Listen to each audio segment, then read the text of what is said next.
I am so happy with that. That is the coolest thing ever. I think this has to be the best value for money mod that anyone could actually do.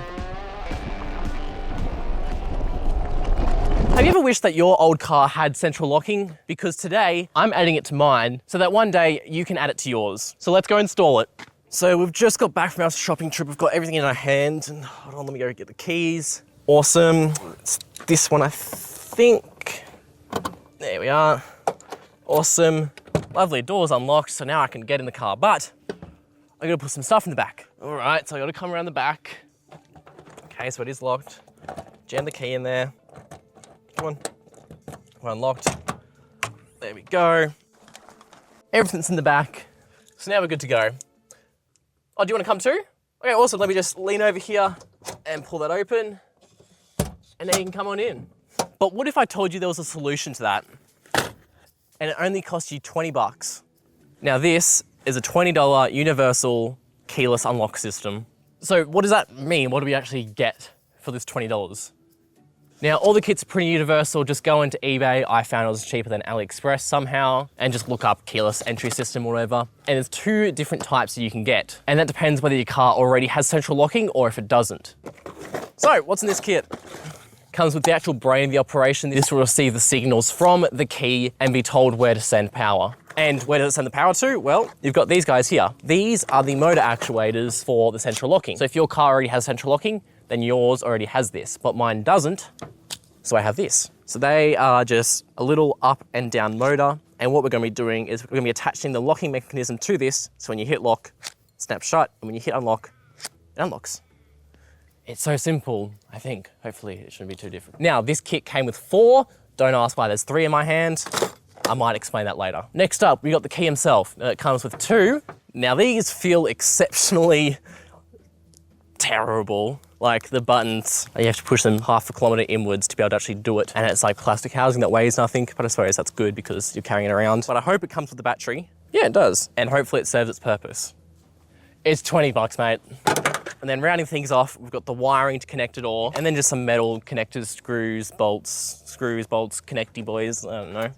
Now let's begin the installation somehow. I think I know how I can do it. So welcome to the driver's side door card. We are going to be removing this so that we can get access to the locks and we can chuck that in there and then run the wires to it. And for my door, it's as simple as 1, 2, 3, 4, and it's off.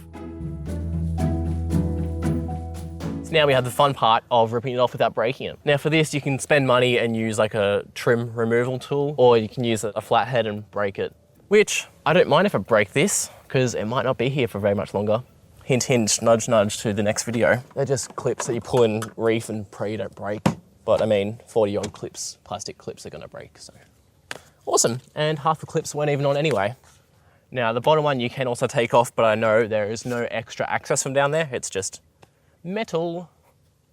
So let me show you how this actually works a little bit better. So this is how the door lock operates. Button up top here, push it and pull it. And that pulls and pushes this arm connected to it, which then closes and opens this lock. So all that we're doing is electrically pulling this up and down to lock it and unlock it, which is what these are for.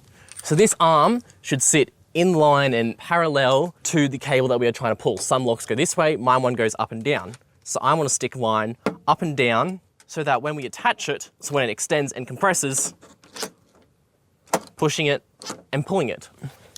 So I'm thinking I want it somewhere right there where I can easily access this along straight to it. So we know our spot, and if we just get our drill, we can make up 2 small marks and finish up the rest. And now we use the including mounting hardware and screw it to the inside of it.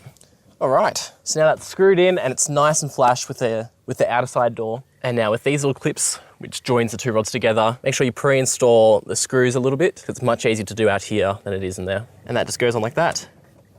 And the other one just slides on like that.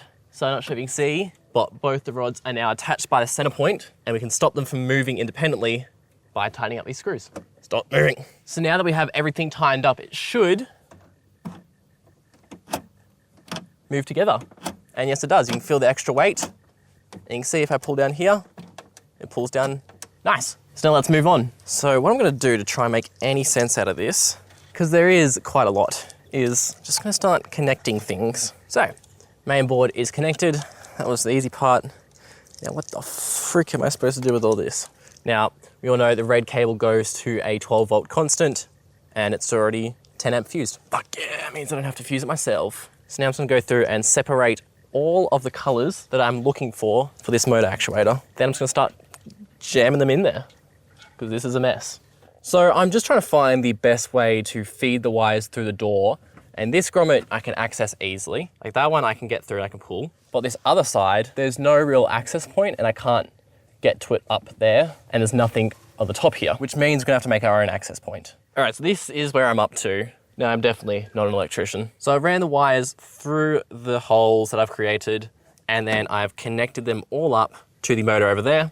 And to do that, I've just had to create my own little holes, which, yes, I will be taping this up and getting some rubber grommets because at the moment, this is on bare metal and that will definitely and has already started to rub. So don't do what I do. But that's all good because now we need to run the wires over to the passenger side and do the exact same thing just on their side. So now from this box, I've just gone and ran a ground point just to the pedal there, which I think that might be a ground point. Looks like it might act as a ground point. And now it's literally just find a 12 volt constant. And this baby's gonna run. I mean, probably not because I wired it, but this baby should run.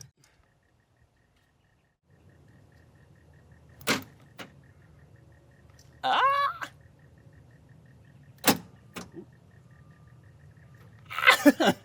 Okay. Fuck yes. All right, so I've found a constant point and these keys work. Let me just hook it up. Awesome, I've just gotten out. Let's go for a little walk.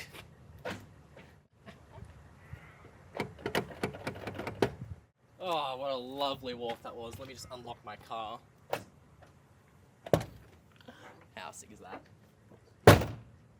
But we're not quite done yet. You see, we've done the two front doors, but the boot is also something that I want to be able to lock. But the kit isn't designed for it, but I don't think that's going to be an issue.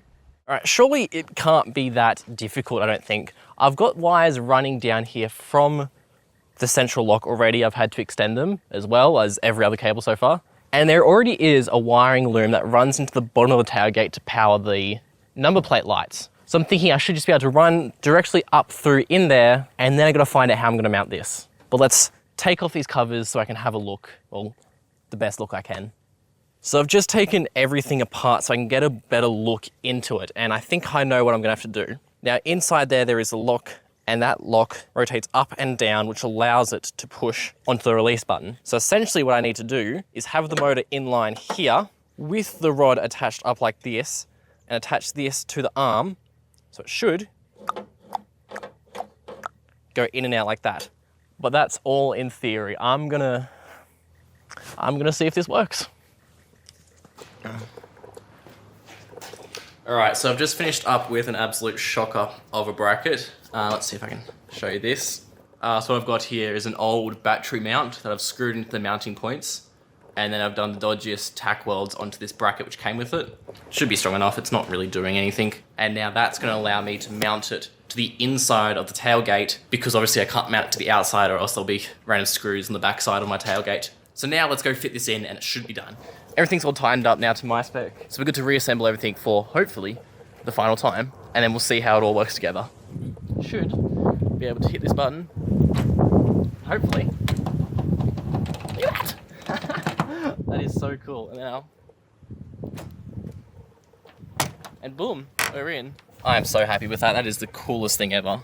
I think this has to be the best value for money mod that anyone could actually do. It's just the convenience. 20 bucks and I just go boom and no one can get into the back.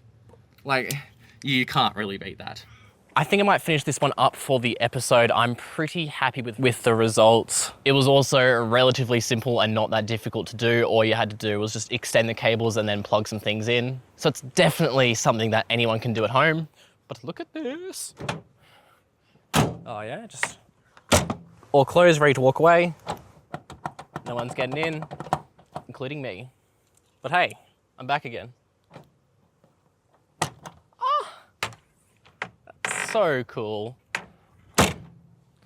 Close, please. Everything is still a mess, all right? I know that much. Like, what is going on here? That is a hazard waiting to happen. Maybe I should attach it to my accelerator pedal so it's always out of the way. Yeah, I've got a plan for it. I just need to mount it. So everything's still not where it's supposed to be. It's just working. And I got a very dodgy 12 volt constant, but I'm not going to show you that.